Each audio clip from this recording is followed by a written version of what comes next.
Vous avez un produit ou une marque à promouvoir, un événement à médiatiser, une annonce importante à faire diffuser pour le public béninois et même à l'international.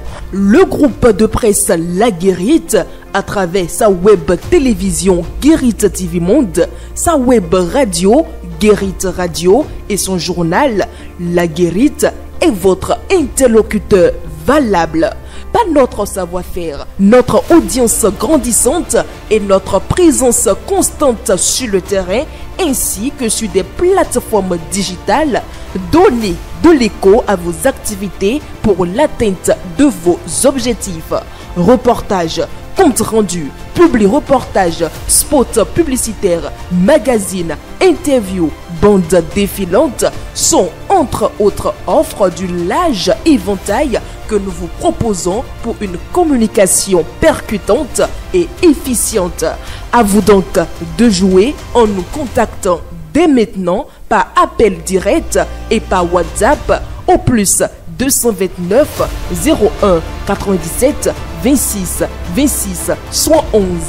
Le groupe de presse La Guérite, c'est la garantie d'atteindre vos cibles.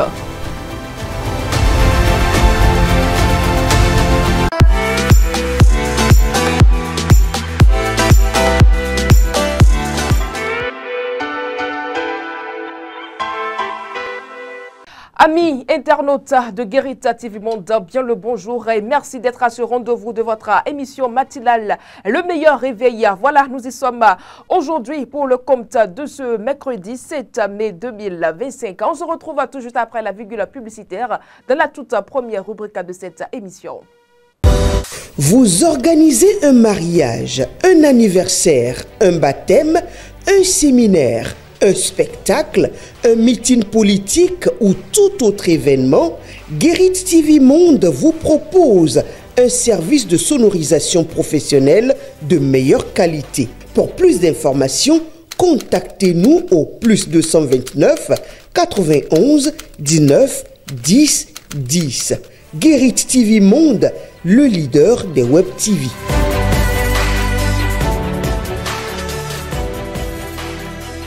Nous voici donc dans la revue des titres, mesdames et messieurs, la revue des titres que nous ouvrons avec le quotidien Matin Libre qui titre donc à sa manchette supposée manœuvre de déstabilisation du Bénin. Le gouvernement accuse, l'opposition exige des clarifications. Le matin placade à sa manchette présidentielle 2026, Thomas Boniaï et Patrice Talon vers un duel par procuration. Le leader du jour, quant à lui, placade à sa manchette. Assemblée nationale, atelier de formation sur la communication digitale. Le président Louis Gbéounou Vlavonou opte pour un parlement de référence avec les NTIC. Daibi Info titre à sa manchette ce matin. Commune de Segbanan, Rachidi Gbadamansi propose un contrat de développement avec la population. Le quotidien Palmarès placade à son tour urbanisme à Cotonou. Plus de 15 hectares déclarés d'utilité publique à Ouéiro. Le quotidien de service public La Nation titre à sa manchette lutte contre la corruption, le Bénin évalué par des experts internationaux. Le confrère de la matinée titre à sa manchette duo de candidature à l'élection présidentielle au Bénin, l'impopularité de l'un contamine l'image de l'autre. Nous retrouvons à présent Bénin intelligent qui titre à sa manchette Forum africain sur la recherche. Le Bénin catalyse l'innovation régionale. Fraternité à son tour titre, vacciner son enfant au Bénin, des rendez-vous à respecter pour le statut du nouveau-né. Supposé effet secondaire des vaccins, la position de 2 pédiatres. Visa Info titre à sa manchette, élection présidentielle de 2026 au Bénin. Le calme avant la tempête, s'interroge votre quotidien. Mouvement Mouvance et opposition se regardent en chien de faïence. La nouvelle tribune placade à son tour. Probable retour du PRD sur la scène politique béninoise. Adrien Mbedi, faiseur de roi pour 2026, s'interroge donc ce quotidien. L'autre vision titre, le Bénin à l'épreuve de la transparence internationale. Espèce suisse gambien et de l'ONU en mission d'évaluation anticorruption à Cotonou. Sous la houlette de Jacques Atchefon-Migan, le HCPC s'impose comme pilier de la gouvernance éthique. Le Paraguay franc-parler, la ministre Diaouga Saka défend la réforme sociale du Bénin version talon. L'informateur à son tour placade à sa manchette, cour constitutionnel, un recours contre le code électoral rejeté. Du coin info, titre à son tour, attristé par la dégradation d'infrastructures scolaires suite à de fortes pluies à Adjara, le maire Wamboigbe s'engage à sauver l'année scolaire. L'événement précis pour terminer, polémique autour du code électoral et des copies des PV du scrutin. La Cour met fin au débat. Voici la décision de la haute juridiction. Une décision allie donc aux pages 6 et 7 de quotidien, l'événement précis. Mesdames et messieurs, voilà tout ce qu'il faut retenir dans la revue des titres de ce matin. Nous passons tout de suite dans le bulletin d'information.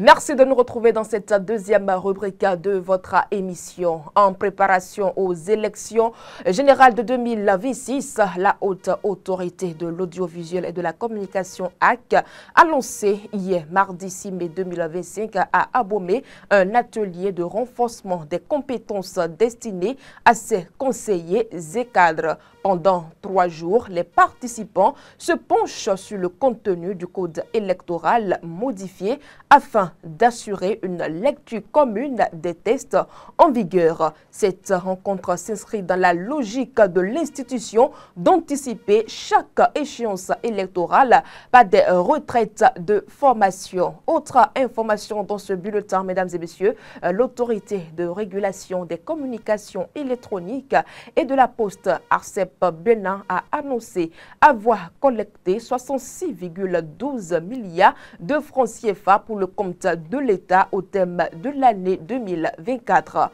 Ce montant, en légère baisse par rapport aux 112,48 milliards enregistrés en 2023, reflète toutefois la continuité des actions du régulateur dans un environnement numérique en mutation rapide.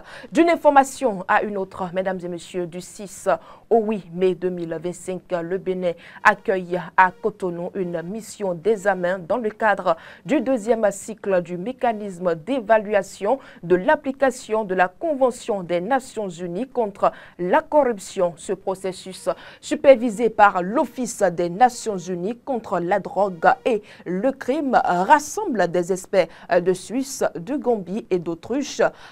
Et c'est les travaux de cet atelier, du moins, a été lancé par le président du Haut Commissariat à la prévention de la corruption, HCPC, Jacques Migan. Images et sons. Réunis dans un hôtel de la capitale économique du Bénin, le président du Haut Commissariat à la prévention de la corruption, HCPC, a lancé les travaux de la mission d'examen dans le cadre du deuxième cycle du mécanisme d'examen de l'application de la Convention des Nations Unies contre la corruption. Ceci en présence des différentes délégations. Le Bénin faisant l'objet d'examen accueille à cet effet du 6 au 8 mai 2025 des experts venus de Suisse, de Gambie et d'Autriche. En lançant les travaux, la première autorité de l'institution de lutte contre la corruption au Bénin, Jacques Migan, a souligné l'objectif de la mission. L'objectif de la rencontre d'aujourd'hui est de souligner une étape clé dans l'évaluation de l'application de cette convention, un mécanisme mis en place pour garantir l'implication active de chaque État partie dans la lutte contre la corruption, tout en respectant la souveraineté nationale. Ce processus ne doit en aucun cas être perçu comme un outil d'ingérence dans les affaires internes des États. Bien au contraire, il vise à favoriser le partage de bonnes pratiques et à encourager une coopération internationale plus étroite. En faisant un bref aperçu de l'importance de la Convention des Nations Unies contre la corruption, Jacques Migan a rappelé les moments marquants de la participation du Bénin au mécanisme d'examen de l'application de la dite Convention. Dès juin 2010, le Bénin a été tiré au sort pour être examiné par la Finlande et le Zimbabwe. Ce premier cycle a constitué le point de départ d'un processus d'évaluation hautement participatif impliquant non seulement l'État, mais aussi le secteur privé, la société civile et les médias. Cette démarche a été accompagnée d'une forte volonté politique, notamment celle du chef de l'État qui a facilité l'adoption de la loi contre la corruption, quelques mois avant, bien entendu, le début officiel du processus. La visite pays des examinateurs qui a eu lieu du 6 au 10 mai 2013 a été un moment déterminant de cette première phase. À la suite de cette évaluation, un rapport détaillé a été rédigé, accompagné d'un résumé publié sur le site de l'ONU-DC, servant ainsi de référence pour les actions futures. Puis en juin 2011, le Bénin a été tiré au sort pour évaluer la Sierra Leone aux côtés de la Thaïlande. L'experte de l'Office des Nations Unies contre la drogue et le crime, de son côté, n'a pas manqué de préciser la vision et les principes de cette mission. Quels sont les objectifs de ces mécanismes d'examen? D'un côté, promouvoir et faciliter l'échange des informations, faciliter la coopération internationale et finalement aider les États à identifier et à étayer les besoins spécifiques d'assistance technique et promouvoir et faciliter la fourniture de cette assistance technique. Les principes directeurs de ces mécanismes sont les suivants. C'est un mécanisme transparent, non intrusif, non punitif, et il n'y a aucune forme de classement et permet de compléter les mécanismes d'examen existants. Et c'est un mécanisme qui est censé être inclusif et impartial et qui offre la possibilité d'établir, d'identifier les bonnes pratiques et les défis dans l'application de la Convention. Le mécanisme d'examen de l'application s'étale sur 2 cycles. Le premier cycle qui est allé de 2010 jusqu'à 2016. Le processus du mécanisme d'examen de l'application de la Convention des Nations Unies contre la corruption auquel le Bénin est soumis est placé sous l'égide de l'Office des Nations Unies contre la drogue et le crime.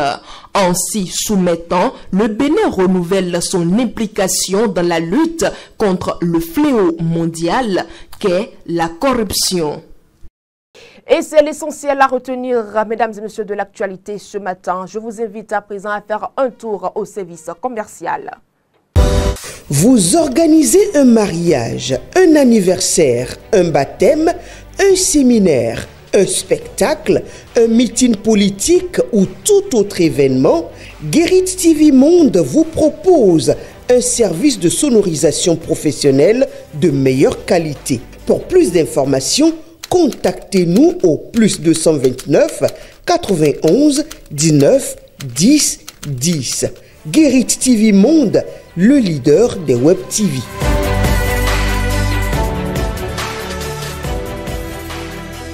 Avant de boucler ce numéro de votre émission matinale, mesdames et messieurs, nous allons retrouver Anselme Orisha dans la revue de presse de ce mercredi 7 mai 2025.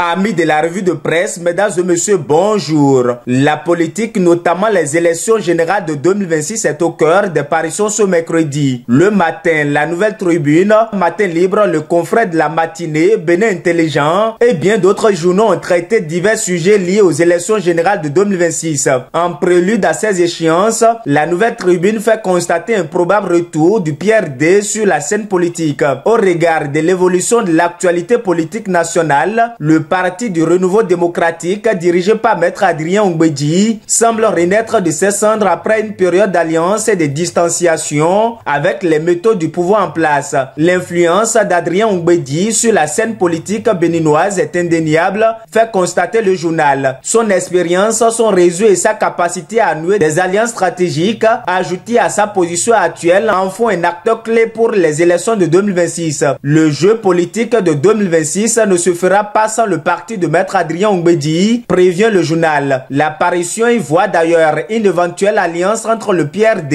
et le parti d'opposition Les Démocrates sur le parti dirigé par Maître Adrien Ongbedji, arrivé à se désolidariser de l'UPR au regard de la prise de position des leaders des Toko Toko comme le ventille Dame Rumeur. En tout cas, quel que soit le scénario retenu, l'influence d'Adrien Ongbedji sera déterminante pour 2026, remarque mon confrère. Ce qui amène le journal à se demander, Adrien Ongbedji faisait de roi en 2026. Pendant ce temps, le quotidien Le Matin lui voit un duel par procuration entre l'ancien président Boni Yayi et le président Patrice Talon pour les présidentielles de 2026. Selon le journal, même si les acteurs principaux ne seront pas directement sur le terrain, les élections présidentielles de 2026 se dessinent déjà comme un affrontement. À en croire Le Matin, Thomas Boni Yayi, ancien président et actuel leader du principal parti de l'opposition, les démocrates, ambitionne d'influencer cette élection sans se porter candidat. Et en face de lui, Patrice Talon, président sortant, a également décidé de ne pas se présenter à l'issue de son second mandat. Ce contexte, selon le journal, crée ainsi un climat politique chargé d'attente et de tensions. Et parlant de tensions, ça monte entre l'opposition et le gouvernement. Selon le journal Matin Libre, le gouvernement, par l'intermédiaire de son porte-parole, a annoncé que le pays fait face à des actes de déstabilisation orchestrés par des officines dans le cadre d'un plan politique bien précis. Ces accusations, formulées avec véhémence à quelques mois des élections générales et qui suscitent l'indignation de l'opposition, pourraient entraîner une escalade des tensions sociopolitiques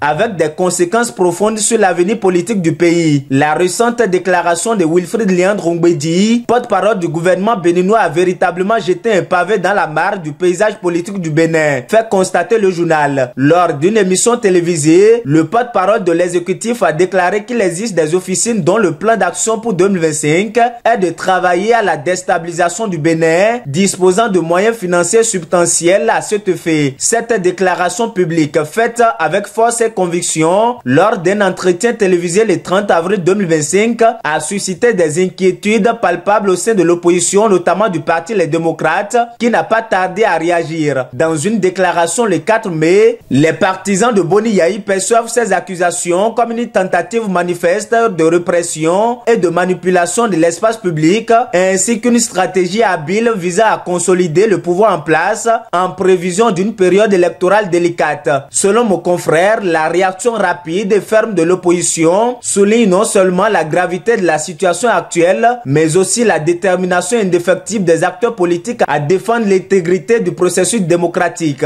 Ce climat de méfiance généralisée et d'accusations réciproques n'est sans doute pas sans conséquence sur le paysage politique du Bénin au moment où le pays se prépare à ces échéances électorales cruciales. L'Union islamique du Bénin, quant à elle, est préoccupée en ce moment par la paix et la cohésion sociale. Selon toujours Matin Libre, dans le cadre de son initiative de dialogue républicain avec les formations politiques représentées à l'Assemblée nationale, l'Union islamique du Bénin a reçu hier mardi 6 mai 2025 à son siège une délégation de députés du parti Les Démocrates. Au cours de cette rencontre qui a permis aux deux partis d'échanger sur des sujets d'intérêt commun, notamment la proposition d'initiative législative relative à une meilleure prise en compte des fêtes musulmanes dans le calendrier des jours fériés, le légaux de notre pays, ce fut aussi l'occasion d'aborder d'autres questions majeures en lien avec la paix, la cohésion sociale et les perspectives démocratiques, notamment à travers des échanges sur certaines dispositions du code électoral. Dans cette même perspective, Bénin Intelligent et Palmarès nous renseignent que les conseillers et cadres de la haute autorité de l'audiovisuel et de la communication s'approprient le nouveau code électoral. Dans les dernières secondes de cette revue de presse, les parutions parlent de la lutte contre la corruption. Le journal du service public La Nation nous informe d'ailleurs que le Bénin est évalué par des experts internationaux. La même information est traitée par l'événement précis et l'autre vision. Selon La Nation, le Bénin accueille une mission d'examinateurs internationaux dans le cadre du deuxième cycle du mécanisme d'examen de l'application de la Convention des Nations Unies contre la corruption. Piloté par l'Office des Nations Unies contre la drogue et le crime, ce mécanisme vise à évaluer les politiques publiques nationales en matière de prévention et de répression de la corruption. En attendant de connaître les résultats de cette mission internationale, ainsi va l'actualité telle que traitée par les confrères de la presse écrite ce mercredi. Merci de nous avoir suivis. À demain pour un autre numéro de la revue de presse. Et c'est terminé pour ce numéro de votre émission Le Meilleur Réveil. Une émission à suivre également sur guéritradio.bj. À la partie technique, Brian Azanano, assisté par Patrice Ayronton. Ensemble, nous vous souhaitons une très bonne journée. Rendez-vous demain pour un autre numéro de votre émission.